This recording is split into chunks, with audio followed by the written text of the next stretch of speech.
Punjabi national TV देख रहे सारे दर्शकों ਨੂੰ ਰਣਜੀਤ ਸਿੰਘ ਸਿੱਧੂ ਵੱਲੋਂ ਸਤਿ ਸ੍ਰੀ ਅਕਾਲ। ਦਾ ਰਣਜੀਤ ਸਿੱਧੂ ਸ਼ੋਅ ਦੇ ਵਿੱਚ ਆਪ ਸਭ ਨੂੰ ਜੀ ਆਇਆਂ ਨੂੰ। ਅੱਜ ਦੇ ਪ੍ਰੋਗਰਾਮ 'ਚ ਅਸੀਂ ਗੱਲਬਾਤ ਕਰਾਂਗੇ ਇੱਕ ਅਜਿਹੀ ਸ਼ਖਸੀਅਤ ਜੋ ਕਿ ਕੈਲਗਰੀ ਸ਼ਹਿਰ ਤੋਂ ਹਨ। ਥੋੜੇ ਸਮੇਂ ਦੇ ਵਿੱਚ ਹੀ ਉਹਨਾਂ ਨੇ ਇੱਕ ਕੈਲਗਰੀ ਸ਼ਹਿਰ ਦੇ ਵਿੱਚ ਵੱਡਾ ਨਾਮ ਬਣਾਇਆ ਹੈ। 2 ਵਾਰ MLA ਬਣੇ ਨੇ। ਪਹਿਲੀ ਟਰਮ ਦੇ ਵਿੱਚ ਐਜ਼ ਅ ਮਿਨਿਸਟਰ ਉਹਨਾਂ ਨੂੰ ਐਲਬਰਟਾ ਵਾਸੀਆਂ ਨੂੰ ਸਰਵ ਕਰਨ ਦਾ ਮੌਕਾ ਮਿਲਿਆ ਤੇ ਦੂਸਰੀ ਵਾਰ ਹੁਣ ਉਹ ਜਿਹੜਾ ਜੀ ਆਪੋਜੀਸ਼ਨ ਦੇ ਵਿੱਚ ਬੈਠ ਕੇ ਸਰਕਾਰ ਦੀ ਜਿਹੜੇ ਹੈ ਜੀ ਉਹਦੇ ਉੱਤੇ ਪ੍ਰਤੀਕਿਰਿਆ ਦੇ ਰਹੇ ਨੇ ਤੇ ਆਪਣਾ ਕੰਮ ਕਰ ਰਹੇ ਨੇ ਜੀ। ਮੇਰੀ ਮੁਰਾਦ ਹੈ ਸਾਡੇ ਕੈਲਗਰੀ ਸ਼ਹਿਰ ਤੋਂ MLA ਇਰਫਾਨ ਸਬੀਰ ਜੀ ਤੋਂ ਅਤੇ ਉਹਨਾਂ ਨਾਲ ਅੱਜ ਅਸੀਂ ਪ੍ਰੋਗਰਾਮ ਦੇ ਵਿੱਚ ਗੱਲਬਾਤ ਕਰਾਂਗੇ। ਥੋੜਾ ਉਹਨਾਂ ਦੇ ਬਾਰੇ ਜਾਣਨ ਦੀ ਕੋਸ਼ਿਸ਼ ਰਹੇਗੀ ਤੇ ਥੋੜਾ ਅੱਜ ਕੱਲ੍ਹ ਕੀ ਕੁਛ ਹੋ ਰਿਹਾ ਹੈ ਸਰਕਾਰ ਦੇ ਵਿੱਚ ਉਸ ਦੇ ਬਾਰੇ ਉਹਨਾਂ ਤੋਂ ਜਾਣਨ ਦੀ ਕੋਸ਼ਿਸ਼ ਕਰਾਂਗੇ। ਇਰਫਾਨ ਸਬੀਰ ਜੀ ਪ੍ਰੋਗਰਾਮ ਦੇ ਵਿੱਚ ਜੀ ਆਇਆਂ ਜੀ। ਥੈਂਕ ਯੂ ਰਜੀਤ ਜੀ, ਥੈਂਕ ਯੂ ਫॉर ਹੈਵਿੰਗ ਮੀ ਜੀ। ਸਬੀਰ ਸਾਹਿਬ, ਵੈਸੇ ਤਾਂ ਪਿਛਲੇ ਕਈ ਸਾਲ ਤੋਂ ਤੁਸੀਂ ਕੈਲਗਰੀ ਵਾਸੀਆਂ ਨੂੰ ਜਿਹੜਾ ਜੀ ਸਰਵ ਕਰ ਰਹੇ ਹੋ। ਪਹਿਲਾਂ ਮਿਨਿਸਟਰ ਦੇ ਤੌਰ ਤੇ ਸੇਵਾਵਾਂ ਦਿੱਤੀਆਂ ਨੇ, ਹੁਣ ਆਪੋਜੀਸ਼ਨ ਦੇ ਵਿੱਚ MLA ਦੇ ਤੌਰ ਤੇ ਭੂਮਿਕਾ ਨਿਭਾ ਰਹੇ ਹੋ। ਪਰ ਮੈਂ ਚਾਹਾਂਗਾ ਕਿ ਸਾਡੇ ਪ੍ਰੋਗਰਾਮ ਦੇ ਜ਼ਰੀਏ ਅਸੀਂ ਆਪਣੇ ਦਰਸ਼ਕਾਂ ਨੂੰ ਆਪ ਦੇ ਬਾਰੇ ਥੋੜ੍ਹੀ ਹੋਰ ਜਾਣਕਾਰੀ ਦੇ ਸਕੀਏ। ਸੋ ਥੋੜ੍ਹਾ ਜਿਹਾ ਆਪਣੇ ਜਨਮ ਬਾਰੇ, ਆਪਣੇ ਬਚਪਨ ਦੇ ਬਾਰੇ, ਆਪਣੀ ਪੜ੍ਹਾਈ ਲਿਖਾਈ ਦੇ ਬਾਰੇ ਸਾਡੇ ਦਰਸ਼ਕਾਂ ਨੂੰ ਜ਼ਰੂਰ ਦੱਸੋ ਜੀ। ਜਨਮ ਤੋਂ ਸ਼ੁਰੂ ਕਰੀਏ ਤੇ ਰਾਵਲਾਕੋਟ, ਆਜ਼ਾਦ ਕਸ਼ਮੀਰ ਜੀ। ਉੱਥੋਂ ਦੀ ਬਰਥ ਹੈ ਮੇਰੀ ਤੇ ਜਿਹੜੀ ਇਬਤਦਾਈ ਗ੍ਰੇਡ 10 ਤੱਕ ਐਜੂਕੇਸ਼ਨ ਹੈ ਉਹ ਵੀ ਰਾਵਲਾਕੋਟ ਦੀ ਹੈ ਜੀ। ਉਸ ਤੋਂ ਬਾਅਦ ਮੁਜ਼ੱਫਰਾਬਾਦ ਜਿਹੜਾ ਆਜ਼ਾਦ ਕਸ਼ਮੀਰ ਦਾ ਕੈਪੀਟਲ ਹੈ ਉੱਥੋਂ ਗ੍ਰੇਡ 12 ਕੀਤਾ ਜੀ। ਫਿਰ ਪਾਕਿਸਤਾਨ ਵਿੱਚ ਹੈ ਇੱਕ college, government garden college Rawalpindi, okay, ਉਹਦੇ 'ਚ ਅੰਡਰਗ੍ਰੈਡ ਕੀਤਾ। ਫਿਰ ਮੁਜ਼ੱਫਰਾਬਾਦ, ਉੱਥੋਂ university of Azad Jammu and Kashmir, ਉੱਥੋਂ ਮਾਸਟਰਸ ਕੀਤਾ ਇਕਨੋਮਿਕਸ ਦੇ ਵਿੱਚ ਜੀ। ਇੱਥੇ ਆਇਆ 2004 ਦੇ ਵਿੱਚ ਜੀ। ਤੇ ਪਹਿਲੇ 3 ਸਾਲ ਹਰ ਨਈ ਕਮਰ ਦੀ ਤਰ੍ਹਾਂ ਹਰ ਤਰ੍ਹਾਂ ਦੀ ਜੌਬਸ, ਜਿਹੜੀਆਂ ਸਟਾਰਟਰਸ ਜੌਬਸ, ਕਨਵੀਨੀਅੰਸ ਸਟੋਰ ਤੋਂ ਲੈ ਕੇ ਪੀਜ਼ਾ ਡਿਲੀਵਰੀ, ਪੀਜ਼ਾ ਸ਼ਾਪ, ਸਾਰੀਆਂ ਜੌਬਾਂ। 2007 ਦੇ ਵਿੱਚ ਵਾਪਸ ਯੂਨੀਵਰਸਿਟੀ ਗਿਆ, ਸੋਸ਼ਲ ਵਰਕ ਦੇ ਵਿੱਚ ਮਾਸਟਰਸ ਕੀਤਾ। 2009 ਦੇ ਵਿੱਚ ਲਾ ਸਕੂਲ ਜੁਆਇਨ ਕੀਤਾ ਜੀ। 2012 ਦੇ ਵਿੱਚ ਲਾ ਸਕੂਲ ਦੇ ਵਿੱਚੋਂ ਫਾਰਗ ਹੋਇਆ ਤੇ ਉਹਦੇ ਬਾਅਦ 3 ਸਾਲ ਲਾ ਪ੍ਰੈਕਟਿਸ ਕੀਤੀ ਇੱਥੇ ਇੱਕ ਲੋਕਲ ਫਰਮ ਦੇ ਨਾਲ, ਇੰਡੀਜਨਸ ਲਾ, ਉਸ ਏਰੀਏ ਦੇ ਵਿੱਚ। 2015 ਦੇ ਵਿੱਚ ਇਲੈਕਸ਼ਨ ਲੜਿਆ ਜੀ ਤੇ ਉਹ ਜਿੱਤਿਆ ਤੇ ਉਸ ਤੋਂ ਬਾਅਦ ਠੀਕ ਹੈ ਜੀ। ਸੋ ਤੁਸੀਂ ਲਗਭਗ 2004 ਦੇ ਵਿੱਚ ਸਭ ਤੋਂ ਪਹਿਲੀ ਵਾਰ ਕੈਨੇਡਾ ਆਏ ਤੇ ਲਗਭਗ 2015 ਦੇ ਵਿੱਚ ਪਹਿਲੀ ਵਾਰੀ ਇਲੈਕਸ਼ਨ ਜੀ, ਪਹਿਲੀ ਦਫਾ ਲੜੇ ਤੇ ਨਾਲ ਹੀ ਤੁਹਾਨੂੰ ਮਿਨਿਸਟਰ ਬਣਨ ਦਾ ਜਿਹੜਾ ਜੀ ਮੌਕਾ ਮਿਲ ਗਿਆ। ਸੋ ਇਸ ਤਰ੍ਹਾਂ ਤੁਸੀਂ ਸੋਚਿਆ ਸੀ ਜਦੋਂ ਇਲੈਕਸ਼ਨ ਦੇ ਪੇਪਰ ਭਰ ਰਹੇ ਸੀ ਕਿ ਵੀ ਇਸ ਤਰ੍ਹਾਂ ਹੋ ਸਕਦਾ ਹੈ, ਕਿ ਉਦੋਂ ਟਫ ਲੱਗ ਰਿਹਾ ਸੀ ਵੀ ਸ਼ਾਇਦ ਪਹਿਲਾਂ ਟਰਾਈ ਕਰ ਰਹੇ ਹਾਂ, ਦੇਖੋ ਕੀ ਬਣਦਾ ਹੈ? ਵੈਸੇ ਤੇ ਮੈਂ ਕਾਲਜ ਦੌਰ ਤੋਂ ਲੈ ਕੇ ਨਾ ਤੇ ਸਟੂਡੈਂਟ ਪੋਲਿਟਿਕਸ ਵਿੱਚ ਹੀ ਸਾਂ ਜੀ। ਲੈਫਟ ਵਿੰਗ ਦੀ, ਲੇਬਰ ਮੂਵਮੈਂਟ ਦੀ ਇਹੀ ਪੋਲਿਟਿਕਸ ਸੀ। ਇੱਥੇ ਜਦੋਂ ਮੈਂ ਯੂਨੀਵਰਸਿਟੀ ਗਿਆ ਪਹਿਲੀ ਦਫਾ 2007 ਵਿੱਚ, 2008 ਵਿੱਚ NDP ਜੁਆਇਨ ਕੀਤਾ, ਕਿਉਂਕਿ ਮੇਰੀ ਜਿਹੜੀ ਬੈਕਗਰਾਊਂਡ ਸੀ ਉਹਦੇ ਕਰੀਬ ਤਰੀਨ NDP ਸੀ ਤੇ ਉਸ ਵਕਤ NDP ਦੀਆਂ 2008 ਦੇ ਜਿਹੜੇ ਸ਼ਾਇਦ ਇਲੈਕਸ਼ਨ ਸਨ ਸਿਰਫ 2 ਸੀਟਾਂ ਸੀਗੀਆਂ ਜੀ। ਫਿਰ 2012 ਦੇ ਵਿੱਚ 4 ਸੀਟਾਂ ਸਨ। 2012 ਦੇ ਵਿੱਚ ਪਹਿਲੀ ਦਫਾ ਇਲੈਕਸ਼ਨ ਦੇ ਬਾਰੇ 'ਚ ਸੋਚਿਆ ਨਾ ਤੇ 2012 ਦੇ ਵਿੱਚ ਉਹਨਾਂ ਨੇ ਕਿਹਾ ਕਿ ਤੁਸੀਂ ਅਗਰ ਇਲੈਕਸ਼ਨ ਲੜਨੇ ਤੇ ਆ ਜਾਓ ਲੜੋ। ਤੇ ਮੈਂ ਲਾ ਸਕੂਲ ਦੇ ਫਾਈਨਲ ਸਮੈਸਟਰ ਦੇ ਵਿੱਚ ਸਾਂ। ਮੈਂ ਕਿਹਾ ਨਹੀਂ, ਇਸ ਦਫਾ ਨਹੀਂ ਲੜਨੇ, ਲੇਕਿਨ ਅਗਲੀ ਦਫਾ ਮੈਂ ਜ਼ਰੂਰ ਲੜਾਂਗਾ। ਤੇ NDP 4 ਸੀਟਾਂ ਲੈ ਕੇ ਇਲੈਕਸ਼ਨ ਹੀ ਗਈ ਸੀ ਜੀ ਤੇ ਕੋਈ ਬਹੁਤ ਜ਼ਿਆਦਾ ਉਹ ਇਸ ਤਰ੍ਹਾਂ ਦੀ ਨਹੀਂ ਸੀ ਕਿ NDP ਨੇ ਗਵਰਨਮੈਂਟ ਬਣਾ ਲਈ। ਔਰ ਕੈਲਗਰੀ 'ਚ ਇਨ ਪਰਟੀਕੂਲਰ ਕੋਈ ਸੀਟ ਹੈ ਹੀ ਨਹੀਂ ਸੀ NDP ਦੇ ਕੋਲ ਤੇ ਕੋਈ ਬਹੁਤ ਹਾਈ ਹੋਪਸ ਦੇ ਨਾਲ ਤੇ ਨਹੀਂ ਗਿਆ ਇਲੈਕਸ਼ਨ ਦੇ ਵਿੱਚ। ਲੇਕਿਨ ਬਹਰਹਾਲ ਜਿਹੜਾ NDP ਦਾ ਸਟੈਂਸ ਹੈ, ਜਿਹੜੀ ਪੋਲਿਟਿਕਸ ਹੈ, ਇਹ ਮੇਰੀ ਵੈਲਿਊਜ਼ ਦੇ ਕਰੀਬ ਤਰੀਨ ਵੀ ਸੀ ਤੇ ਮੇਰੇ ਲਈ ਮਤਲਬ ਉਹਨਾਂ ਵੈਲਿਊਜ਼ ਤੇ ਖੜਾ ਹੋਣਾ ਉਹ ਜ਼ਿਆਦਾ ਇੰਪੋਰਟੈਂਟ ਸੀ, ਜਿੱਤਣਾ ਹਾਰਨਾ AR इलेक्शन का हिस्सा भी है, कोई इतना बिग डील नहीं सी, जी लेकिन लड़ना बहरहाल NDP ਦੇ ਵਿੱਚੋਂ ਹੀ ਸੀ। जी ਤੇ ਫਿਰ ਮਿਡਵੇ ਥਰੂ ਮਾਹੌਲ ਵੀ बनना शुरू हो गया, वेव भी बनना शुरू हो गई, तो फिर ये लगना भी शुरू हो गया कि नहीं इलेक्शन जीतिया भी जा सकता। जी जी सो ਤੁਸੀਂ ਇਲੈਕਸ਼ਨ ਜਿੱਤੀ MLA ਦੀ ਤੇ ਉਸ ਤੋਂ ਬਾਅਦ ਫਿਰ ਤੁਹਾਨੂੰ ਐਜ਼ ਅ ਮਿਨਿਸਟਰ ਵੀ ਕੰਮ ਕਰਨ ਦਾ ਮੌਕਾ ਮਿਲਿਆ, ਸੋ ਉਹ ਕਿਸ ਤਰ੍ਹਾਂ ਦਾ ਐਕਸਪੀਰੀਅੰਸ ਰਿਹਾ ਜੀ?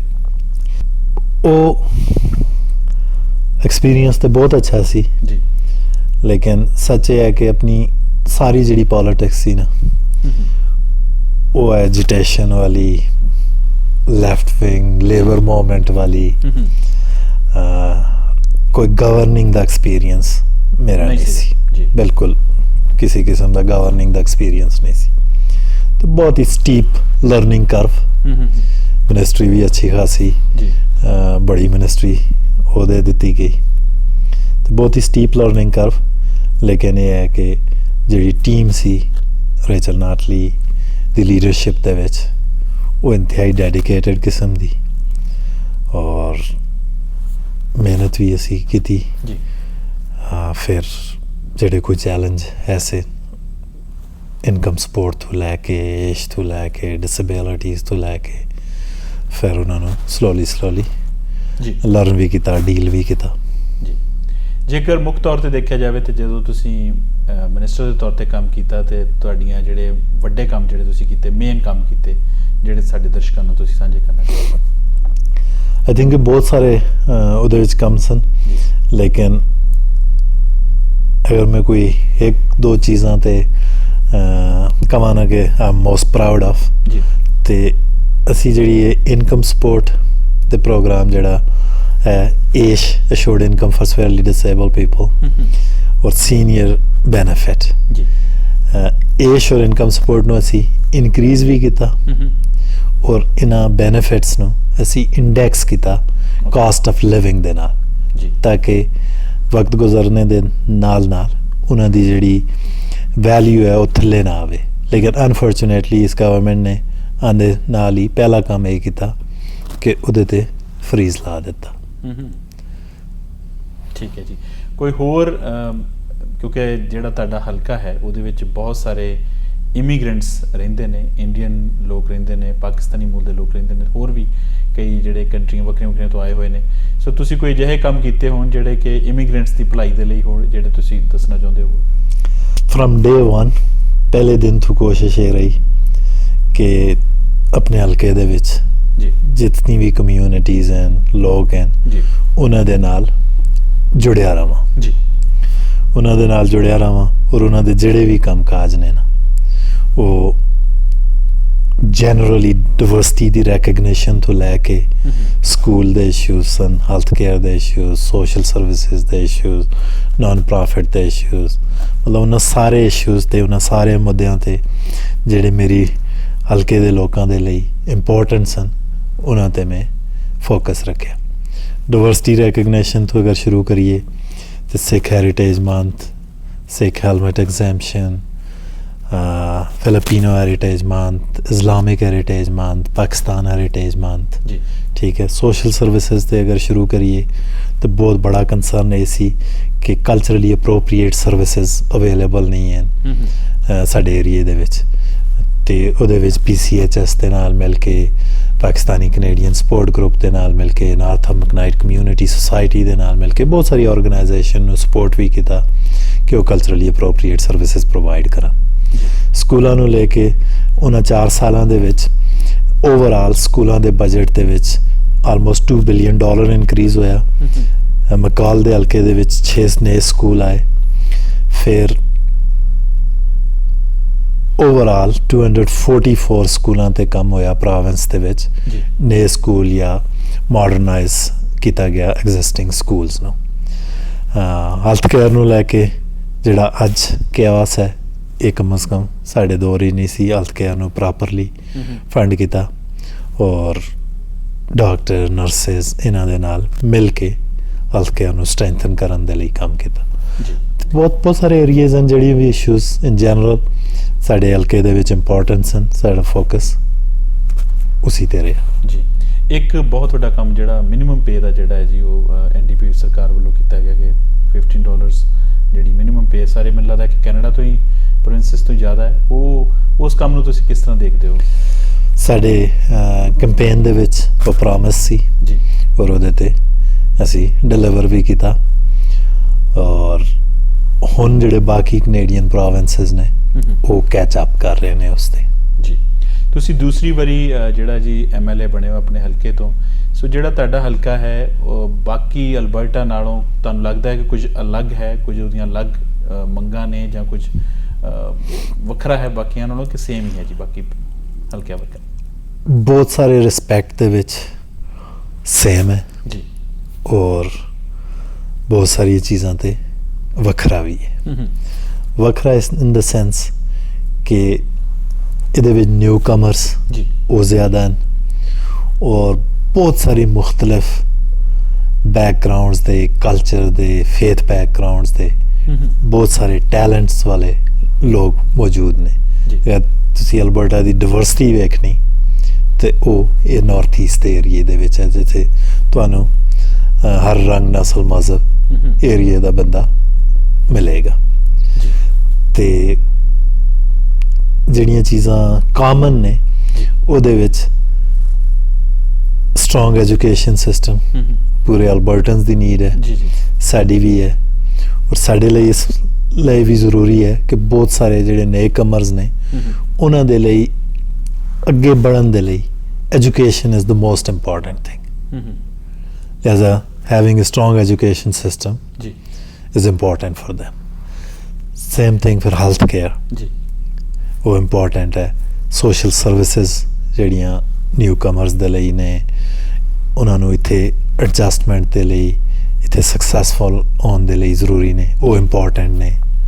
ਬਹੁਤ ਸਾਰੀ ਰਿਸਪੈਕਟ ਦੇ ਵਿੱਚ ਇਸ ਹਲਕੇ ਦੀ ਨੀਡਸ ਵੀ ਹੋਈ ਹਨ ਕਿ ਜਿਹੜੀਆਂ ਬਾਕੀ ਅਲਬਰਟਨਸ ਦੀਆਂ ਨੇ, ਲੇਕਿਨ ਕਿਉਂਕਿ ਇਹਦੇ ਵਿੱਚ ਨਿਊ ਕਮਰਸ ਵੀ ਹਨ, ਬਹੁਤ ਸਾਰੀ ਕਲਚਰਲ ਡਿਵਰਸਿਟੀ ਵੀ ਹੈ ਜੀ, ਤੇ ਉਹ ਚੀਜ਼ ਵੀ ਖਿਆਲ ਰੱਖਣਾ ਉਸ ਦਾ ਵੀ ਜ਼ਰੂਰੀ ਹੈ ਕਿ ਅਗਰ ਉਹਨਾਂ ਦੀ ਕੋਈ ਸਪੈਸੀਫਿਕ ਨੀਡਸ ਨੇ ਉਹ ਵੀ ਐਡਰੈਸ ਹੋਵਣ, ਉਹਨਾਂ ਨੂੰ ਜਿਹੜੀਆਂ ਸਰਵਿਸਿਜ਼ ਦਿੱਤੀਆਂ ਜਾਵਣ ਉਹ ਕਲਚਰਲੀ ਉਹਨਾਂ ਦੇ ਕਲਚਰ ਦੇ ਮੁਤਾਬਕ ਹੋਵਣ, ਕਲਚਰਲੀ ਅਪਰੋਪਰੀਏਟ ਸਰਵਿਸਿਜ਼ ਹੋਣ। ਜੀ, ਜਿਸ ਤਰ੍ਹਾਂ ਜਿਹੜਾ ਤੁਹਾਡਾ ਹਲਕਾ ਹੈ ਇਸੇ ਤਰ੍ਹਾਂ ਹੀ ਕੁਝ ਹਲਕੇ ਨੇ ਐਡਮਿੰਟਨ ਦੇ ਵਿੱਚ ਵੀ, ਕੈਲਗਰੀ ਦੇ ਵਿੱਚ ਵੀ, ਜਿਹਦੇ ਵਿੱਚ ਤੁਸੀਂ ਦੱਸਿਆ ਹੈ ਕਿ ਵੱਖਰੇ ਵੱਖਰੇ ਬੈਕਗਰਾਉਂਡ ਦੇ ਲੋਕ ਜਿਹੜੇ ਨੇ ਰਹਿੰਦੇ ਨੇ। ਉਹਦੇ ਵਿੱਚ ਇੰਡੀਅਨਸ ਨੇ, ਚਾਈਨੀਜ਼ ਨੇ, ਫਿਲੀਪੀਨਸ ਨੇ, ਪਾਕਿਸਤਾਨੀ ਨੇ। ਕਈ ਵਾਰੀ ਜਿਹੜੀ ਪੋਲਿਟਿਕਸ ਇੱਥੇ ਵੀ ਕੈਨੇਡਾ ਦੇ ਵਿੱਚ ਵੀ ਹੁੰਦੀ ਹੈ ਤੇ ਉਹਦੇ ਵਿੱਚ ਕਈ ਵਾਰੀ ਇਲੈਕਸ਼ਨਾਂ ਦੇ ਵਿੱਚ ਰੰਗ ਦੇਖਣ ਨੂੰ ਮਿਲ ਜਾਂਦਾ ਹੈ ਜੀ ਕਿ ਇਹ ਇੰਡੀਅਨ ਕੈਂਡੀਡੇਟ ਹੈ, ਪਾਕਿਸਤਾਨੀ ਕੈਂਡੀਡੇਟ ਹੈ, ਇਸ ਕੈਂਡੀਡੇਟ ਦਾ ਰੰਗ ਇਹ ਹੈ, ਇਸ ਕੈਂਡੀਡੇਟ ਦਾ ਇਲਾਕਾ ਇਹ ਹੈ, ਜਿਹੜੀ ਚੀਜ਼ ਇੱਥੇ ਨਹੀਂ ਹੋਣੀ ਚਾਹੀਦੀ, ਜਿਹੜੀ ਕਿ ਬੁਰੀ ਹੈ। ਪਰ ਕਈ ਵਾਰੀ ਉਸ ਦਾ ਪ੍ਰਭਾਵ ਜਿਹੜਾ ਜੀ ਕੁਝ ਹਲਕਿਆਂ ਦੇ ਵਿੱਚ, ਭਾਵੇਂ ਉਹ MLA ਦੀਆਂ ਇਲੈਕਸ਼ਨਸ ਹੋਣ, ਚਾਹੇ MP ਦੀਆਂ ਹੋਣ, ਕਈ ਵਾਰ ਤੇ ਮਿਊਨਿਸਪਲ ਇਲੈਕਸ਼ਨ ਦੇ ਵਿੱਚ ਵੀ ਦੇਖਣ ਨੂੰ ਮਿਲ ਜਾਂਦਾ ਹੈ ਜੀ। ਤੁਸੀਂ ਉਸ ਨੂੰ ਕਿਸ ਨਜ਼ਰ ਨਾਲ ਦੇਖਦੇ ਹੋ ਤੇ ਕਿਸ ਤਰੀਕੇ ਨਾਲ ਇੱਥੇ ਠੀਕ ਕੀਤਾ ਜਾ ਸਕਦਾ ਉਸ ਚੀਜ਼ ਨੂੰ? ਮੈਂ 4 ਸਾਲ ਗਵਰਨਮੈਂਟ ਦੇ ਵਿੱਚ ਰਿਹਾ ਜੀ, ਤੇ ਮੈਂ ਇਹ ਕਹਿ ਸਕਦਾ ਹਾਂ ਕਿ ਮੈਂ ਪੂਰੀ ਦਿਆਨਤਦਾਰੀ ਦੇ ਨਾਲ ਇਹਨਾਂ ਚੀਜ਼ਾਂ ਤੋਂ ਬਾਲਾ ਹੋ ਕੇ ਨਾ, ਇਹਨਾਂ ਚੀਜ਼ਾਂ ਤੋਂ ਬਾਹਰ ਨਿਕਲ ਅਬਾਵ ਹੋ ਕੇ ਜੀ, ਹਰ ਇੱਕ ਦੀ ਜਿਹੜੀ ਨੀਡ, ਜਿਹੜੀ ਮੇਰੇ ਪਾਵਰ ਦੇ ਵਿੱਚ ਐਸੀ ਕਿ ਜਿਹੜੀ ਮੇਰੀ ਜੂਰਿਸਡਿਕਸ਼ਨ ਦੇ ਵਿੱਚ ਕੋਈ ਚੀਜ਼ ਐਸੀ, ਕੋਸ਼ਿਸ਼ ਇਹ ਕੀਤੀ ਕਿ ਸਾਰਿਆਂ ਨੂੰ ਬਰਾਬਰ ਸਰਵ ਕੀਤਾ ਜਾਵੇ। ਠੀਕ ਹੈ। ਔਰ ਇਲੈਕਸ਼ਨ 2019 ਦੇ ਰਿਜ਼ਲਟਸ ਇਹ ਸਨ ਕਿ ਬਾਵਜੂਦ ਇਸ ਤੇ ਕਿ UCP ਦੀ ਵੇਵ ਵੀ ਸੀਗੀ ਜੀ, ਲੇਕਿਨ ਇਸ ਦੇ ਬਾਵਜੂਦ ਲੋਕਾਂ ਨੇ ਫਿਰ ਦੁਬਾਰਾ ਮੈਨੂੰ ਉਹ ਇੱਜ਼ਤ ਬਖਸ਼ੀ ਕਿ ਮੈਨੂੰ ਦੁਬਾਰਾ ਇਲੈਕਟ ਵੀ ਕੀਤਾ। ਤੇ ਇਸ ਤਰ੍ਹਾਂ ਦੀ ਚੀਜ਼ਾਂ ਜ਼ਾਹਿਰ ਹੈ ਮੌਜੂਦ ਵੀ ਹਨ ਕਿ ਅਸੀਂ ਬਾਜ਼ ਔਕਾਤ ਰਿਲੇਟ ਕਰਦੇ ਹਾਂ ਆਪਣੇ ਕਲਚਰ ਦੇ ਲੋਕਾਂ ਨਾਲ ਜ਼ਿਆਦਾ ਕਰੀਬ। ਉਹਨਾਂ ਲੋਕਾਂ ਨੂੰ ਹੀ ਅਸੀਂ ਸਪੋਰਟ ਕਰਾਂਗੇ ਕਿ ਜਿਹੜੇ ਸਾਡੀ ਜ਼ੁਬਾਨ, ਸਾਡਾ ਕਲਚਰ ਬਿਹਤਰ ਰਿਪਰੈਜ਼ੈਂਟ ਕਰਨ ਜਾਂ ਸਮਝਣ। ਇਸ ਦੇ ਬੈਨੀਫਿਟਸ ਵੀ ਹਨ। ਠੀਕ ਹੈ। ਇਸ ਦਾ ਬੈਨੀਫਿਟ ਇਹ ਹੈ ਕਿ ਅਲਬਰਟਾ ਦੇ ਵਿੱਚ ਇਹ ਕਮਿਊਨਿਟੀਜ਼ ਪ੍ਰੋਵਿੰਸ ਦਾ ਹਿੱਸਾ ਨੇ। ਅਗਰ ਇਹਨਾਂ ਦੀ ਰਿਪਰੈਜ਼ੈਂਟੇਸ਼ਨ ਲੈਜਿਸਲੇਚਰ ਵਿੱਚ ਹੋਵੇ ਤੇ ਇਹਨਾਂ ਦੇ ਇਸ਼ੂਜ਼ ਤੇ ਵੀ ਫੋਕਸ ਜ਼ਾਹਿਰ ਹੈ ਉਹ ਰਹੇਗਾ।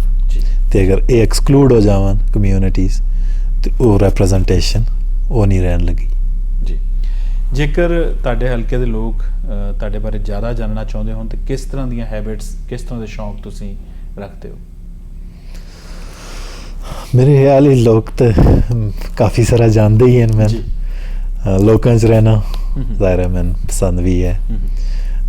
ਮੁਖਤਲਿਫ ਇਵੈਂਟਸ, ਮੁਖਤਲਿਫ ਕਲਚਰਲ ਇਵੈਂਟਸ, ਰਿਲੀਜੀਅਸ ਇਵੈਂਟ, ਹਰ ਜਗ੍ਹਾ ਹੀ ਜਿੱਥੇ ਕਿਧਰੇ ਲੋਕ ਇਕੱਠੇ ਹੋਣ ਤੇ ਮੈਂ ਨਹੀਂ, ਪਰ ਪਰਸਨਲ ਤੌਰ ਤੇ ਤੁਹਾਨੂੰ ਮੂਵੀਜ਼ ਦੇਖਣਾ ਪਸੰਦ ਹੈ, ਟੀਵੀ ਦੇਖਣਾ ਪਸੰਦ ਹੈ, ਜਾਂ ਕੋਈ ਗੇਮ ਖੇਡਣਾ ਪਸੰਦ ਕਰਦੇ ਹੋ? ਕਿਸ ਤਰ੍ਹਾਂ ਆਪਣਾ ਸਮਾਂ ਬਤੀਤ ਕਰਦੇ ਹੋ ਜੀ?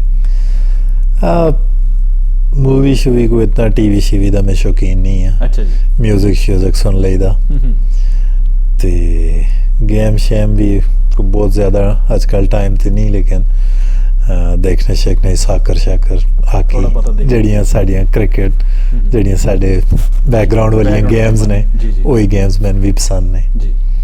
सो म्यूजिक केड़ा पसंद करते हो? केड़े फेवरेट सिंगर ने ਤੁਹਾਡੇ? नुसरत फतेह अली। ਉਹਨਾਂ ਨੂੰ ਜ਼ਿਆਦਾ ਸੁਣਦੇ ਹੋ? ਬਹੁਤ ਵਧੀਆ, ਬਹੁਤ ਵਧੀਆ।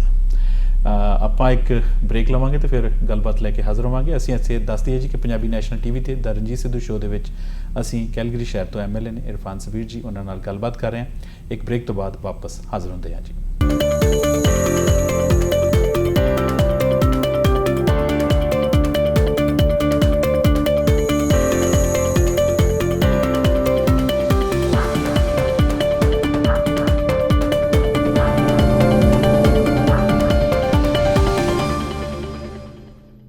ਪੰਜਾਬੀ ਨੈਸ਼ਨਲ ਟੀਵੀ ਦੇਖ ਰਹੇ ਦਰਸ਼ਕਾਂ ਦਾ ਇੱਕ ਵਾਰ ਫਿਰ ਸਵਾਗਤ ਹੈ ਜੀ। ਜੀ ਆਇਆਂ ਨੂੰ ਪ੍ਰੋਗਰਾਮ ਦ ਰਣਜੀਤ ਸਿੱਧੂ ਸ਼ੋਅ ਦੇ ਵਿੱਚ। ਅੱਜ ਅਸੀਂ ਗੱਲਬਾਤ ਕਰ ਰਹੇ ਹਾਂ ਕੈਲਗਰੀ ਮਕੌਲ ਤੋਂ ਐਮਐਲਏ ਇਰਫਾਨ ਸਬੀਰ ਜੀ ਨਾਲ। ਉਹਨਾਂ ਬਾਰੇ ਕੁਝ ਜਾਣਨ ਦੀ ਕੋਸ਼ਿਸ਼ ਹੈ ਅਤੇ ਕੁਝ ਉਹਨਾਂ ਦੇ ਕੀ ਨਜ਼ਰੀਆ ਹੈ ਜਿਹੜੀ ਕਰੰਟ ਸਰਕਾਰ ਹੈ ਉਸ ਦੇ ਬਾਰੇ ਇਹ ਜਾਣਨ ਦੀ ਸਾਡੀ ਅੱਜ ਕੋਸ਼ਿਸ਼ ਰਹੇਗੀ। ਇਰਫਾਨ ਜੀ, ਇੱਕ ਵਾਰੀ ਫਿਰ ਪ੍ਰੋਗਰਾਮ 'ਚ ਜੀ ਆਇਆਂ ਨੂੰ। ਥੈਂਕ ਯੂ ਜੀ। ਹੁਣ ਥੋੜ੍ਹਾ ਜਿਹਾ, ਕਿਉਂਕਿ ਜਦੋਂ ਤੁਸੀਂ ਪਹਿਲੀ ਟਰਮ ਦੇ ਵਿੱਚ ਐਮਐਲਏ ਬਣੇ ਤੇ ਤੁਹਾਨੂੰ ਮਿਨਿਸਟਰ ਦੇ ਤੌਰ ਤੇ ਕਾਫੀ ਕੰਮ ਕਰਨ ਦਾ ਮੌਕਾ ਮਿਲਿਆ, ਤੁਸੀਂ ਕੰਮ ਸਾਨੂੰ ਦੱਸੇ ਵੀ ਨੇ। ਤੇ ਦੂਸਰੀ ਵਾਰ ਜਦੋਂ ਤੁਸੀਂ ਇਲੈਕਸ਼ਨ ਜਿੱਤੀ ਤੇ ਹੁਣ ਤੁਸੀਂ ਐਨਡੀਪੀ ਜਿਹੜੀ ਹੈ ਜੀ ਆਪੋਜੀਸ਼ਨ ਦੇ ਵਿੱਚ ਹੈ, ਬਿਲਕੁਲ ਹੀ ਇੱਕ ਡਿਫਰੈਂਟ ਤਰ੍ਹਾਂ ਦਾ ਰੋਲ ਇਸ ਸਮੇਂ ਤੁਸੀਂ ਪਲੇ ਕਰ ਰਹੇ ਹੋ। ਸੋ ਹੁਣ ਜਿਹੜੀ ਕਰੰਟ ਸਰਕਾਰ ਹੈ ਉਸ ਦੇ ਕੰਮਾਂ ਨੂੰ ਤੁਸੀਂ ਕਿਸ ਤਰ੍ਹਾਂ ਦੇਖਦੇ ਹੋ? ਕਰੰਟ ਸਰਕਾਰ ਨੂੰ ਲੈ ਕੇ ਗੱਲ ਕਰੀਏ ਤੇ ਇਹ ਆਏ ਸਨ ਜੌਬਸ, ਇਕੋਨਮੀ ਤੇ ਪਾਈਪਲਾਈਨ, ਇਹਨਾਂ ਦਾ ਮੇਨ ਸਲੋਗਨ ਇਹ ਸੀ। ਜੌਬਸ ਦੀ ਸਿਚੁਏਸ਼ਨ ਇਹ ਵੇ ਕਿ ਪੈਂਡੈਮਿਕ ਤੋਂ ਪਹਿਲੇ 50,000 ਅਲਬਰਟਨਸ ਦੀ ਜੌਬ ਉਹ ਲਾਸ ਹੋਈ ਹੈ। ਇਹਨਾਂ ਨੇ ਆਂਦੇ ਹੀ $4.7 ਬਿਲੀਅਨ ਦਾ ਕਾਰਪੋਰੇਟ ਹੈਂਡ ਆਊਟ ਦਿੱਤਾ ਜੀ। ਤੇ ਕੈਲਗਰੀ ਅੰਦਰ ਉਹਦਾ ਰਿਜ਼ਲਟ ਇਹ ਵੇ ਕਿ ਇਨਕੈਨਾ ਇੱਥੋਂ ਰੋਲ ਅਪ ਕਰਕੇ ਸਟੇਟਸ ਦੇ ਵਿੱਚ ਮੂਵ ਹੋ ਗਈ ਜੀ। ਹਸਕੀ ਨੇ ਮਿਲੀਅਨਸ ਆਫ ਡਾਲਰ, 250 ਮਿਲੀਅਨ ਦੇ ਲਗਭਗ ਉਹਦੇ 'ਚੋਂ ਬੈਨੀਫਿਟ ਕੀਤਾ ਜੀ। 371 ਪੀਪਲ ਉਹਨਾਂ ਨੇ ਕੈਲਗਰੀ ਦੇ ਵਿੱਚ ਲੇ ਆਫ ਕੀਤੇ ਜੀ। ਔਰ ਇਨਵੈਸਟਮੈਂਟ ਵੀ ਉਹ ਨਿਊ ਬ੍ਰਾਂਜ਼ਵਿਕ ਤੇ ਸਟੇਟਸ ਦੇ ਵਿੱਚ ਕਰ ਰਹੇ ਨੇ। ਫਿਰ TC ਐਨਰਜੀ ਨੇ ਇੱਥੇ ਲੇ ਆਫ ਕੀਤੀਆਂ ਜੀ। ਫਿਰ ਪ੍ਰੈਸੀਸ਼ਨ ਡਰਿਲਿੰਗ ਉਹਨਾਂ ਨੇ ਲੇ ਆਫ ਕੀਤੀਆਂ। ਫਿਰ ਸਨੋਵਸ ਤੇ ਹਸਕੀ ਦਾ ਮਰਜਰ ਹੋ ਰਿਹਾ, ਉਹਦੇ ਵਿੱਚ 2000 ਦੇ ਲਗਭਗ ਲੇ ਆਫਸ ਹੋ ਰਹੀਆਂ ਨੇ। ਸਨਕੋਰ ਨੇ $1 ਬਿਲੀਅਨ ਉਹਦੇ 'ਚ ਬੈਨੀਫਿਟ ਕੀਤਾ, ਉਹਨਾਂ ਨੇ 2000 ਬੰਦਾ ਲੇ ਆਫ ਕੀਤਾ। ਪ੍ਰਾਈਮਰੀਲੀ ਇਹ ਸਾਰਾ ਕੁਝ ਕੈਲਗਰੀ ਦੇ ਵਿੱਚ ਹੋ ਰਿਹਾ ਜੀ। ਕੈਲਗਰੀ ਦੇ ਵਿੱਚ ਆਫਿਸ ਟਾਵਰਸ ਅੱਜ ਵੀ 30% ਵੈਕੈਂਸੀ ਰੇਟ ਹੈ ਤੇ ਜੌਬਸ ਦੀ ਤੇ ਹਾਲਤ ਬੁਰੀ ਹੀ ਹੈ ਜੀ। ਤੇ ਕੋਵਿਡ ਨੇ ਆ ਕੇ ਜ਼ਾਹਿਰ ਹੈ ਉਹਨੂੰ ਹੋਰ ਵੀ ਜ਼ਿਆਦਾ ਸਿਚੁਏਸ਼ਨ ਨੂੰ ਉਸ ਦੀ ਵਜ੍ਹਾ ਤੋਂ ਹੀ ਖਰਾਬ ਹੋਈ। ਲੇਕਿਨ ਕੋਵਿਡ ਨੂੰ ਵੀ ਲੈ ਕੇ ਪੂਰੇ ਕੋਵਿਡ ਦੇ ਦੌਰਾਨ ਇਹਨਾਂ ਨੇ ਇੱਕ ਉਹ ਐਮਰਜੈਂਸੀ ਬੈਨੀਫਿਟ ਦੇ ਵਿੱਚ $100 ਮਿਲੀਅਨ ਅਲਬਰਟਨ ਨੂੰ ਦਿੱਤਾ ਜੀ। ਮੇਨ ਜਿਹੜੀ ਕੋਵਿਡ ਦੇ ਵਿੱਚ ਸਪੋਰਟ ਰਹੀ ਹੈ ਉਹ ਫੈਡਰਲ ਗਵਰਨਮੈਂਟ ਦੀ ਰਹੀ ਹੈ ਸਰਬ ਦੀ ਸ਼ਕਲ ਵਿੱਚ ਜੀ। $10 ਬਿਲੀਅਨ ਅਲਬਰਟਨ ਨੂੰ ਸਰਬ ਦੀ ਸ਼ਕਲ ਵਿੱਚ ਆਇਆ ਹੈ ਜੀ। $11 ਬਿਲੀਅਨ ਵੇਜ ਸਬਸਿਡੀ ਜਿਹੜੀ ਸੀ ਸਮਾਲ ਬਿਜ਼ਨੈਸਿਸ ਦੇ ਲਈ ਉਹਦੇ ਵਿੱਚ ਆਇਆ ਹੈ। $21 ਬਿਲੀਅਨ ਸਿਰਫ ਇਹ ਦੋ ਫੈਡਰਲ ਪ੍ਰੋਗਰਾਮ ਦੇ ਮਦਦ ਦੇ ਵਿੱਚ ਅਲਬਰਟਾ ਦੇ ਵਿੱਚ ਆਇਆ। ਠੀਕ ਹੈ। ਪਾਈਪਲਾਈਨਸ ਨੂੰ ਲੈ ਕੇ ਅਗਰ ਅਸੀਂ ਕਰੀਏ ਗੱਲ ਤੇ ਕਿੰਡਰ ਮਾਰਗਨ ਪ੍ਰੀਮੀਅਰ ਨਾਟਲੀ ਦੇ ਦੌਰ ਦੇ ਵਿੱਚ ਅਪਰੂਵ ਵੀ ਹੋਈ ਸੀ। ਉਹਦੇ ਤੇ ਜਿਹੜਾ ਕੰਮ ਹੋ ਰਿਹਾ ਉਹ ਸਾਡੇ ਦੌਰ ਦਾ ਹੈ।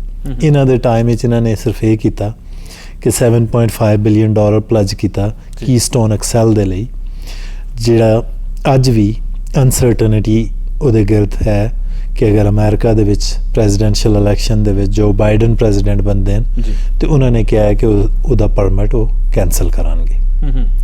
ਠੀਕ, ਬਾਕੀ ਇਕਨੋਮੀ ਦੇ ਅੰਦਰ ਕੰਟਰੈਕਸ਼ਨ ਵੀ ਹੋ ਰਹੀ ਹੈ ਜੀ ਡਿਵਰਸਿਫਿਕੇਸ਼ਨ ਦੇ ਪ੍ਰੋਗਰਾਮ ਇਹਨਾਂ ਨੇ ਕੈਂਸਲ ਕੀਤੇ, ਜੀ ਐਜੂਕੇਸ਼ਨ ਹੀ ਕੱਟ ਇਹਨਾਂ ਨੇ ਲਾਏ, ਹੈਲਥ ਕੇਅਰ ਦੇ ਵਿੱਚ ਕੱਟ ਇਹਨਾਂ ਨੇ ਲਾਏ, ਸੋਸ਼ਲ ਸਰਵਿਸਿਜ਼ ਏਸ਼ ਪ੍ਰੋਗਰਾਮ ਉਸ ਨੂੰ ਕੱਟ ਇਹਨਾਂ ਨੇ ਲਾਏ।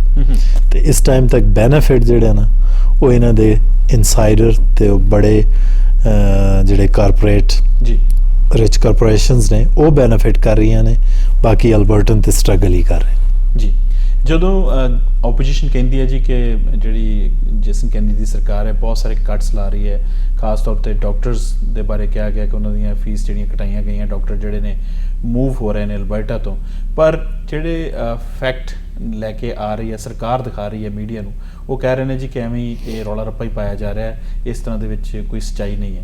ਉਹਦੇ ਬਾਰੇ ਤੁਸੀਂ ਕੀ ਕਹਿਣਾ ਚਾਹੋਗੇ? ਉਹਦੇ ਬਾਰੇ ਇਹ ਹੈ ਕਿ ਸਾਡੀ ਕਮਿਊਨਿਟੀ ਦੇ ਅੰਦਰ, ਸਾਡੇ ਫੈਮਲੀਜ਼ ਦੇ ਅੰਦਰ ਮੇਰਾ ਆਪਣਾ ਖਿਆਲ ਇਹ ਹੈ ਕਿ ਅਸੀਂ ਕਿਸੇ ਨਾ ਕਿਸੇ ਡਾਕਟਰ ਨੂੰ ਜ਼ਰੂਰ ਜਾਣਦੇ ਹਾਂ, ਨਰਸ ਨੂੰ ਜ਼ਰੂਰ ਜਾਣਦੇ ਹਾਂ, ਹੈਲਥ ਕੇਅਰ ਏਡ ਨੂੰ ਜ਼ਰੂਰ ਜਾਣਦੇ ਹਾਂ, ਫਰੰਟ ਲਾਈਨ ਵਰਕਰਸ ਨੂੰ ਜਿਹੜੇ ਇੱਥੇ ਕਲੀਨਿੰਗ ਵਿੱਚ, ਲਾਂਡਰੀ ਦੇ ਵਿੱਚ, ਸਫਾਈ ਦੇ ਵਿੱਚ ਜਿਹੜੇ ਵਰਕਰਸ ਹਨ, ਕਿਸੇ ਨਾ ਕਿਸੇ ਨੂੰ ਅਸੀਂ ਜ਼ਰੂਰ ਜਾਣਦੇ ਹਾਂ। ਤੇ ਸਭ ਤੋਂ ਬਿਹਤਰ ਉਹ ਹੀ ਦੱਸ ਸਕਦੇ ਨੇ ਕਿ ਗਵਰਨਮੈਂਟ ਹੈਲਥ ਕੇਅਰ ਦੇ ਨਾਲ ਕੀ ਕਰ ਰਹੀ ਹੈ।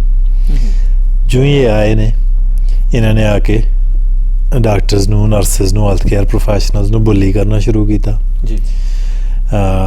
ਐਡਮਿੰਟਨ ਸੁਪਰ ਲੈਬ ਦਾ ਕੰਟਰੈਕਟ ਉਹ ਕੈਂਸਲ ਕੀਤਾ, ਲਾਂਡਰੀ ਸਰਵਿਸਿਜ਼, ਕਲੀਨਿੰਗ ਸਰਵਿਸਿਜ਼ ਉਹ ਪ੍ਰਾਈਵੇਟਾਈਜ਼ ਕਰ ਰਹੇ ਨੇ, 11,000 ਵਰਕਰਸ ਉਹਨੂੰ ਫਾਇਰ ਕਰ ਰਹੇ ਨੇ ਪੈਂਡੈਮਿਕ ਦੇ ਵਿੱਚ ਜੀ, ਔਰ ਕਹਿ ਰਹੇ ਨੇ ਕਿ ਇਹ ਫਰੰਟ ਲਾਈਨ ਸਟਾਫ ਨਹੀਂ ਹੈ। ਅਗਰ ਇਹ ਫਰੰਟ ਲਾਈਨ ਸਟਾਫ ਨਹੀਂ ਹੈ तो फिर फ्रंट लाइन स्टाफ कौन होगा जी? ठीक है, तो गवर्नमेंट का अपना एक है वो फैक्ट्स के नाल को बहुत ज़्यादा उन्होंने नहीं है तलक जी, स्पिन ही ज़्यादा है। बाकी जिहड़ा आम आदमी है डॉक्टर्स दे कोलों, नर्सिस दे कोलों, हॉस्पिटल स्टाफ, एडमिनिस्ट्रेशन दे कोलों पुछो तो वो ज़ाहिर है तुहानूं दस्सणगे कि इन्हां दी पॉलिसीज़ किवें इंपैक्ट कर रही ने हैल्थ केयर सिस्टम जी। सो जो जिस तरीके नाल कोविड जदों शुरू होया दुनिया दे विच ਵੱਖ-ਵੱਖ ਸਰਕਾਰਾਂ ਨੇ ਵੱਖਰੇ ਤਰੀਕੇ ਨਾਲ ਉਹਨੂੰ ਹੈਂਡਲ ਕਰਨ ਦੀ ਕੋਸ਼ਿਸ਼ ਕੀਤੀ ਹੈ। ਇਸੇ ਤਰ੍ਹਾਂ ਹੀ ਹਰ ਪ੍ਰੋਵਿੰਸ ਦੇ ਵਿੱਚ ਵੀ ਇਸ ਨੂੰ ਜਿਸ ਤਰ੍ਹਾਂ ਦੇ ਪ੍ਰੀਮੀਅਰ ਸੀਗੇ ਉਹਨਾਂ ਨੇ ਆਪਣੇ ਤਰੀਕੇ ਨਾਲ ਇਹਨੂੰ ਹੈਂਡਲ ਕਰਨ ਦੀ ਕੋਸ਼ਿਸ਼ ਕੀਤੀ ਹੈ। ਜੇਕਰ ਤੁਸੀਂ ਫੈਡਰਲ ਗਵਰਨਮੈਂਟ ਦਾ ਰੋਲ ਦੇਖੋ ਜਾਂ ਪ੍ਰੋਵਿੰਸ਼ੀਅਲ ਗਵਰਨਮੈਂਟ ਦਾ ਰੋਲ ਦੇਖੋ ਜਾਂ ਕੈਲਗਰੀ ਮਿਊਨਿਸਪੈਲਿਟੀ ਦੇ ਵਿੱਚ ਮੇਅਰ ਸਾਹਿਬ ਦਾ ਤੇ ਕਾਉਂਸਲਰ ਦਾ ਰੋਲ ਦੇਖੋ, ਸੋ ਕਿਸ ਤਰੀਕੇ ਨਾਲ ਬਿਆਨ ਕਰਨਾ ਚਾਹੋਗੇ ਤਿੰਨਾਂ ਸਰਕਾਰਾਂ ਦੇ ਰੋਲ ਨੂੰ ਕੋਵਿਡ ਦੇ ਦਰਮਿਆਨ?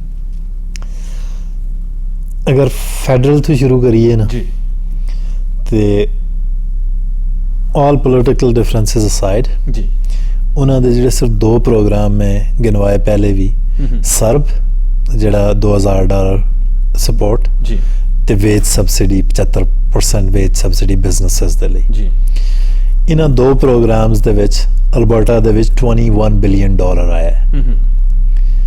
ਬੇਸਿਕਲੀ ਇਹ ਦੋ ਪ੍ਰੋਗਰਾਮਸ ਐਸੇ ਨੇ ਜੀ ਕਿ ਜਿਨ੍ਹਾਂ ਨੇ ਸਾਡੀ ਇਕਨੋਮੀ ਨੂੰ, ਸਾਡੇ ਸੋਸ਼ਲ ਇਕਨੋਮਿਕ ਸੈਟਅਪ ਨੂੰ ਬਚਾਇਆ ਜੀ, ਇੰਟੈਕਟ ਰੱਖਿਆ ਹੈ ਜੀ।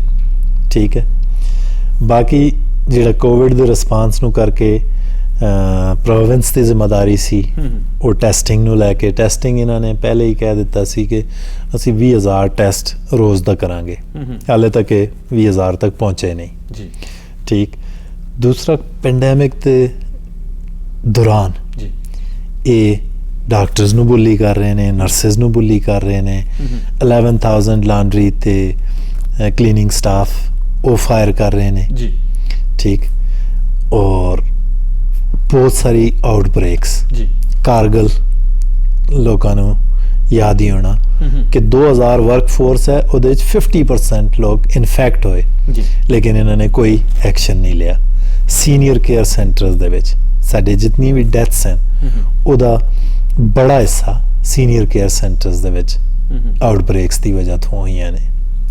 ਠੀਕ, ਸਕੂਲਾਂ ਦੇ ਵਿੱਚ ਇਸ ਟਾਈਮ ਹਜ਼ਾਰਾਂ ਦੇ ਹਿਸਾਬ ਸਟੂਡੈਂਟਸ ਜਿਹੜੇ ਨੇ ਉਹ ਕੁਆਰੰਟੀਨ ਦੇ ਵਿੱਚ ਨੇ, ਨੈਲਸਨ ਮੰਡੇਲਾ ਦੇ ਵਿੱਚ 2-3 ਦਫਾ ਹੋ ਗਿਆ। ਸੋ ਠੀਕ ਹੈ। ਤੁਹਾਨੂੰ ਕੀ ਲੱਗਦਾ ਕਿ ਜਿਹੜੇ ਇਸ ਸਮੇਂ ਦਰਮਿਆਨ ਜਿਹੜੇ ਸਕੂਲ ਖੋਲ੍ਹੇ ਗਏ ਨੇ, ਇਹ ਸਰਕਾਰ ਦਾ ਠੀਕ ਫੈਸਲਾ ਹੈ ਜਾਂ ਗਲਤ ਫੈਸਲਾ ਹੈ, ਜਾਂ ਕਿਸੇ ਵੱਖਰੇ ਤਰੀਕੇ ਨਾਲ ਇਹਨੂੰ ਚਲਾਉਣਾ ਚਾਹੀਦਾ ਸੀਗਾ ਜੀ? ਸਕੂਲ ਸਰਕਾਰ ਨੇ ਬੰਦ ਕੀਤੇ ਸਨ 17 ਮਾਰਚ ਨੂੰ। ਠੀਕ ਹੈ। ਔਰ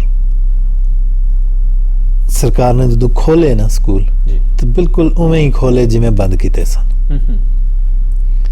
ਉਹੀ ਕਲਾਸ ਸਾਈਜ਼, ਜੀ ਉਲਟਾ ਇਹ ਕੀਤਾ ਕਿ 20,000 ਪਲੱਸ ਐਜੂਕੇਸ਼ਨ ਅਸਿਸਟੈਂਟ ਤੇ ਉਹ ਸਟਾਫ ਫਾਇਰ ਕਰ ਦਿੱਤਾ ਉਹਨਾਂ 6 ਮਹੀਨੇ ਦੇ ਵਿੱਚ। ਅੰਡਰ $26 ਮਿਲੀਅਨ ਐਜੂਕੇਸ਼ਨ ਦੇ ਵਿੱਚੋਂ ਕੱਟਿਆ ਵੀ। ਜੀ ਠੀਕ ਹੈ। ਸਕੂਲ ਖੁੱਲ੍ਹਣੇ ਚਾਹੀਦੇ ਸਨ, ਸਕੂਲ ਖੁੱਲ੍ਹਣੇ ਜ਼ਰੂਰੀ ਹਨ। ਇਸ ਮਾਰੇ ਜ਼ਰੂਰੀ ਹਨ ਕਿ ਪੇਰੈਂਟਸ ਸਾਰੇ ਘਰ ਨਹੀਂ ਬਹਿ ਸਕਨੇ, ਜੀ ਬੱਚਿਆਂ ਦੀ ਲੁੱਕ ਆਫਟਰ ਨਹੀਂ ਕਰ ਸਕਦੇ, ਸਾਰੇ ਬੱਚਿਆਂ ਨੂੰ ਉਹ ਪੜ੍ਹਾ ਨਹੀਂ ਸਕਦੇ। ਜੀ ठीक है। हर पेरेंट्स की कैपेसिटी डिफरेंट है। और दूसरी चीज़ ये है कि बच्चों ਨੂੰ ਵੀ ਉਹ ਸਟਰਕਚਰਡ ਲਰਨਿੰਗ ਔਰ ਉਹ ਸੋਸ਼ਲ এনवायरमेंट ਚਾਹੀਦਾ ਜੀ ਸੋਸ਼ਲਾਈਜ਼ ਕਰਨ ਦੇ ਲਈ ਵੀ। ਠੀਕ ਹੈ। ਸਕੂਲ ਖੁੱਲ੍ਹਣੇ ਬੇहद ਜ਼ਰੂਰੀ ਹੈ। ਸੋ ਸਕੂਲ ਖੋਲ੍ਹਣ ਦਾ ਫੈਸਲੇ ਨਾਲ ਤੁਸੀਂ ਸਹਿਮਤ ਹੋ? ਇਹ Yeah. ਜ਼ਰੂਰ ਖੁੱਲ੍ਹਣੇ ਚਾਹੀਦੇ ਸੀ, ਸਕੂਲ ਖੁੱਲ੍ਹਣੇ ਚਾਹੀਦੇ। ਪਰ ਤੁਹਾਨੂੰ ਲੱਗਦਾ ਕਿ ਸਟਾਫ ਘੱਟ ਹੈ? ਸਟਾਫ ਘੱਟ ਹੈ, ਕਲਾਸਾਂ ਦੇ ਸਾਈਜ਼ ਬਹੁਤ ਜ਼ਿਆਦਾ ਹਨ। ਅਸੀਂ ਕਿਹਾ ਕਿ ਕਲਾਸਾਂ ਦਾ ਸਾਈਜ਼ ਕੈਪ ਕਰੋ। ਜੀ ਠੀਕ ਹੈ। ਇਹਨਾਂ ਨੇ ਉਹ ਸਕੂਲ ਸਾਈਜ਼ ਕਲਾਸ ਕੈਪ ਨਹੀਂ ਕੀਤਾ। ਠੀਕ ਹੈ। ਅਸੀਂ 15 ਦੀ ਲਿਮਿਟ ਕਹਿ ਰਹੇ ਸਾਂ ਕਿ 15 ਤੇ ਕੈਪ ਕਰ ਲਓ। ਇਹ ਕਹਿ ਰਹੇ ਨੇ ਕਿ ਇਤਨੇ ਕਮਰੇ ਚਾਹੀਦੇ ਤੇ ਇਤਨੀ ਸਪੇਸ ਚਾਹੀਦੀ, ਉਹ ਸਾਡੇ ਕੋਲ ਨਹੀਂ ਹੈ। ਸਾਡੇ ਕੋਲ ਕਮਿਊਨਿਟੀ ਹਾਲਸ ਨੇ, ਪ੍ਰੇਅਰ ਪਲੇਸਿਸ ਨੇ, ਜੀ रैक सेंटर्स ने, बहुत सारी स्पेसेस अवेलेबल हैं। पोस्ट सैकेंडरी इंस्टीट्यूशन ही तमाम क्लासेस ऑनलाइन है, वो मौजूद ने साढ़े को। लेकिन गवर्नमेंट दी मर्जी ही नहीं सी जी कि वो फालतू इन्वेस्टमेंट करे। इस मारे कि एजुकेशन गवर्नमेंट दी प्रायोरिटी है ही नहीं। जी एक सवाल मैं करना चाहांगा कि ऑयल प्राइसेस, क्योंकि ਅਲਬਰਟਾ ਦੀ ਜਿਹੜੀ ਇਕਨੋਮੀ ਹੈ ਆਇਲ ਪ੍ਰਾਈਸਿਸ ਦੇ ਉੱਤੇ ਡਿਪੈਂਡ ਰਹਿੰਦੀ ਹੈ। ਹਮੇਸ਼ਾ ਜਦੋਂ ਬਜਟ ਹੁੰਦਾ ਤੇ ਇੱਕ ਬੜਾ ਵੱਡਾ ਰੱਖਿਆ ਜਾਂਦਾ ਕਿ ਇੰਨੀ ਪ੍ਰਾਈਸ ਦੇ ਉੱਤੇ ਜਿਹੜਾ ਜੋ ਆਇਲ ਵਿਕੇਗਾ ਤੇ ਅਸੀਂ ਸਾਰਾ ਕੁਝ ਕਰ ਸਕਾਂਗੇ, ਜਿਸ ਦੇ ਮੁਕਾਬਲੇ ਆਇਲ ਦੀਆਂ ਪ੍ਰਾਈਸਿਸ ਬਹੁਤ ਲੋ ਨੇ। ਦੂਸਰਾ, ਕੋਵਿਡ ਨੇ ਜਿਹੜੀ ਸਿਚੁਏਸ਼ਨ ਹੈ, ਜਿਵੇਂ ਆਪਾਂ ਪਹਿਲਾਂ ਜ਼ਿਕਰ ਕੀਤਾ ਕਿ ਹਰ ਕੰਟਰੀ, ਹਰ ਸੂਬੇ ਨੂੰ ਜਿਹੜਾ ਜੀ ਵੱਖਰਾ ਕਰ ਦਿੱਤਾ ਹੈ। ਜੇਕਰ ਇਸ ਸਮੇਂ ਐਨਡੀਪੀ ਦੀ ਸਰਕਾਰ ਹੁੰਦੀ, ਇਹ ਦੋਨੋਂ ਚੈਲੰਜਸ ਨੂੰ ਲੈ ਕੇ ਕਿ ਆਇਲ ਪ੍ਰਾਈਸਿਸ ਵੀ ਲੋ ਨੇ ਤੇ ਕੋਵਿਡ ਦੀ ਵੀ ਸਿਚੁਏਸ਼ਨ ਹੈ, ਤੁਸੀਂ ਕੀ ਵੱਖਰਾ ਕਰਦੇ, ਕੀ ਡਿਫਰੈਂਟ ਕਰਦੇ ਜਿਸਮ ਕੈਂਦੀ ਸਰਕਾਰ ਨਾਲੋਂ? ਜਦੋਂ ਐਨਡੀਪੀ ਦੀ ਗਵਰਨਮੈਂਟ 2015 ਵਿੱਚ ਹੀ ਬਣੀ ਸੀ ਨਾ, ਜੀ ਤੇ ਆਇਲ ਪ੍ਰਾਈਸ ਇੱਕ ਟਾਈਮ ਤੇ ਆ ਕੇ $27 ਤੇ ਵੀ ਸੀ। ਠੀਕ ਹੈ ਜੀ ਚੈਲੰਜਸ ਐਨਡੀਪੀ ਦੇ ਲਈ ਵੀ ਮੌਜੂਦ ਸਨ। ਜੀ ਲੇਕਿਨ ਐਨਡੀਪੀ ਨੇ ਉਸ ਵਕਤ ਵੀ ਹੈਲਥ ਕੇਅਰ ਨੂੰ, ਸੋਸ਼ਲ ਸਰਵਿਸਿਜ਼ ਨੂੰ, ਐਜੂਕੇਸ਼ਨ ਨੂੰ ਔਰ ਉਹਨਾਂ ਚੀਜ਼ਾਂ ਨੂੰ ਜਿਹੜੀਆਂ ਆਮ ਆਦਮੀ ਨੂੰ ਰਿਲੇਟ ਕਰਦੀਆਂ ਨੇ, ਜੀ ਉਹਦੇ ਤੇ ਕੱਟ ਨਹੀਂ ਲਾਏ। ਐਜੂਕੇਸ਼ਨ ਦੇ ਵਿੱਚ ਇਨਵੈਸਟ ਕੀਤਾ, ਸੋਸ਼ਲ ਸਰਵਿਸਿਜ਼ ਦੇ ਵਿੱਚ ਇਨਵੈਸਟ ਕੀਤਾ, ਹੈਲਥ ਵਿੱਚ ਇਨਵੈਸਟ ਕੀਤਾ, ਬਲਕਿ ਇਹ ਵੀ ਕੀਤਾ ਕਿ ਮਨੀ ਬਾਰੋ ਕਰਕੇ ਇਨਫਰਾਸਟ੍ਰਕਚਰ ਦੇ ਵਿੱਚ ਵੀ ਇਨਵੈਸਟ ਕੀਤਾ। 240 ਸਕੂਲਸ ਉਹਨਾਂ 'ਚ ਇਨਵੈਸਟ ਕੀਤਾ, ਕੈਲਗਰੀ ਕੈਂਸਰ ਸੈਂਟਰ ਦੇ ਵਿੱਚ ਇਨਵੈਸਟ ਕੀਤਾ, ਬਹੁਤ ਸਾਰੇ ਪ੍ਰੋਜੈਕਟਸ ਦੇ ਵਿੱਚ ਇਨਵੈਸਟ ਕੀਤਾ। ਔਰ 2018 ਦੇ ਵਿੱਚ ਇਹਨਾਂ ਮੁਸ਼ਕਿਲ ਹਾਲਾਤ ਦੇ ਬਾਵਜੂਦ ਅਲਬਰਟਾ ਦੀ ਇਕਨੋਮੀ 4.9% ਦੇ ਨਾਲ ਗਰੋ ਕੀਤੀ। ਜੀ fastest growing economy across Canada. ਠੀਕ ਹੈ। ਸਿਮਿਲਰ ਚੈਲੰਜਸ ਇਹਨਾਂ ਦੇ ਅੱਗੇ ਵੀ ਸਨ, ਜੀ ਲੇਕਿਨ ਇਹਨਾਂ ਨੇ ਆ ਕੇ ਸਭ ਤੋਂ ਪਹਿਲਾ ਕੰਮ ਇਹ ਕੀਤਾ ਕਿ ਜਿਹੜਾ ਰੈਵਨਿਊ ਪਹਿਲੇ ਹੀ ਘੱਟ ਹੈ, ਉਹਦੇ ਵਿੱਚੋਂ $4.7 billion corporate and out the ਸ਼ਕਲ ਹੀ ਦੇ ਦਿੱਤਾ। ਜੀ ਜਦੋਂ ਇਹਨਾਂ ਨੇ ਉਹ $4.7 ਬਿਲੀਅਨ ਦਾ ਹੋਲ ਆਪਣੇ ਬਜਟ ਹੀ ਕ੍ਰੀਏਟ ਕਰ ਲਿੱਤਾ, ਤੇ ਇਹਨਾਂ ਨੇ ਫਿਰ ਹੈਲਥ ਨੂੰ ਕੱਟਣਾ ਹੀ ਸੀ, ਐਜੂਕੇਸ਼ਨ ਨੂੰ ਕੱਟਣਾ ਹੀ ਸੀ, ਸੋਸ਼ਲ ਸਰਵਿਸਿਜ਼ ਨੂੰ ਫਿਰ ਕੱਟਣਾ ਹੀ ਸੀ, ਕਿਧਰੇ ਦੇ ਉਹ ਪੈਸੇ ਪੂਰੇ ਕਰਨੇ। ਅੱਜ ਅਸੀਂ ਗੱਲਬਾਤ ਕਰ ਰਹੇ ਹਾਂ ਕੈਲਗਰੀ ਮਕੌਲ ਤੋਂ ਐਮਐਲਏ ਇਰਫਾਨ ਸਬੀਰ ਜੀ ਨਾਲ। ਇਰਫਾਨ ਜੀ, ਅਖੀਰ ਦੇ ਵਿੱਚ ਤੁਸੀਂ ਆਪਣੇ ਵੱਲੋਂ ਕੋਈ ਗੱਲਬਾਤ ਸਾਡੇ ਦਰਸ਼ਕਾਂ ਨੂੰ ਕਹਿਣਾ ਚਾਹੋ ਜੀ? ਅਖੀਰ ਦੇ ਵਿੱਚ ਦੋ ਚੀਜ਼ਾਂ। ਇੱਕ ਤੇ ਇਹ ਵੇ ਕਿ ਕੋਵਿਡ-19 ਦੇ ਕੇਸਿਸ ਦੁਬਾਰਾ ਵੱਧ ਰਹੇ ਨੇ ਤੇ ਸਾਰੇ ਬਹੁਤ ਹੀ ਆਪਣਾ ਖਿਆਲ ਵੀ ਰੱਖੋ। ਜਿਹੜੀਆਂ ਗਾਈਡਲਾਈਨਸ, ਰਿਸਟ੍ਰਿਕਸ਼ਨਸ ਅਲਬਰਟਾ ਹੈਲਥ ਵੱਲੋਂ, ਚੀਫ ਮੈਡੀਕਲ ਆਫਿਸਰ ਵੱਲੋਂ ਰੱਖੀਆਂ ਗਈਆਂ ਨੇ, ਉਹਨਾਂ ਨੂੰ ਫਾਲੋ ਵੀ ਕਰੋ ਤੇ ਆਪਣੀ ਸਿਹਤ ਦਾ, ਦੂਸਰੇ ਲੋਕਾਂ ਦੀ ਸਿਹਤ ਦਾ, ਉਹਨਾਂ ਦੀ ਵੈਲਬੀਇੰਗ ਦਾ ਖਿਆਲ ਰੱਖੋ। ਦੂਸਰੀ ਚੀਜ਼, ਅਗਰ ਕੋਈ ਵੀ ਮੇਰੇ ਆਫਿਸ ਤੱਕ ਪ੍ਰੋਵਿੰਸ਼ੀਅਲ ਗਵਰਨਮੈਂਟ ਨੂੰ ਲੈ ਕੇ, ਪ੍ਰੋਵਿੰਸ਼ੀਅਲ ਪ੍ਰੋਗਰਾਮਸ ਨੂੰ ਲੈ ਕੇ ਤੁਹਾਡਾ ਕੋਈ ਮਸਲਾ ਹੈ, ਕੋਈ ਕੰਸਰਨ ਹੈ, ਇਸ਼ੂਜ਼ ਹੈ, ਇਨਪੁਟ ਹੈ, ਤੇ ਮੈਨੂੰ 4032165424 ਜਾਂ calgary.call@assembly.ab.ca ਤੇ ਤੁਸੀਂ ਮੈਨੂੰ ਰਾਬਤਾ ਕਰ ਸਕਦੇ ਹੋ। Thank you so much. Thank you Irfan ਜੀ, ਸਾਨੂੰ ਸਮਾਂ ਦੇਣ ਲਈ। ਫਿਰ ਮਿਲਾਂਗੇ ਜੀ, ਫਿਰ ਹੋਰ ਗੱਲਾਂ ਬਾਤਾਂ ਕਰਾਂਗੇ। ਸਤਿ ਸ਼੍ਰੀ ਅਕਾਲ। ਥੈਂਕ ਯੂ ਜੀ। ਪੰਜਾਬੀ ਨੈਸ਼ਨਲ ਟੀਵੀ ਦੇ ਉੱਤੇ ਦਾ ਰਣਜੀਤ ਸਿੱਧੂ ਸ਼ੋਅ ਦੇ ਵਿੱਚ ਅੱਜ ਗੱਲਬਾਤ ਦੇ ਵਿੱਚ ਸ਼ਾਮਲ ਸੀ ਇਰਫਾਨ ਸਬੀਰ ਜੀ, ਜਿਨ੍ਹਾਂ ਨਾਲ ਅਸੀਂ ਉਹਨਾਂ ਦੀ ਜ਼ਿੰਦਗੀ ਬਾਰੇ ਅਤੇ ਕੁਝ ਉਹਨਾਂ ਦੇ ਜਿਹੜੇ ਤਜਰਬੇ ਨੇ ਸਰਕਾਰ ਵਿੱਚ ਰਹਿੰਦਿਆਂ ਜਾਂ ਵਿਰੋਧੀ ਧਿਰ ਵਿੱਚ ਰਹਿੰਦਿਆਂ ਉਸ ਬਾਰੇ ਗੱਲਬਾਤ ਕੀਤੀ। ਸੋ ਹੁਣ ਆਗਿਆ ਲੈਂਦੇ ਹਾਂ ਜੀ। ਸਤਿ ਸ਼੍ਰੀ ਅਕਾਲ।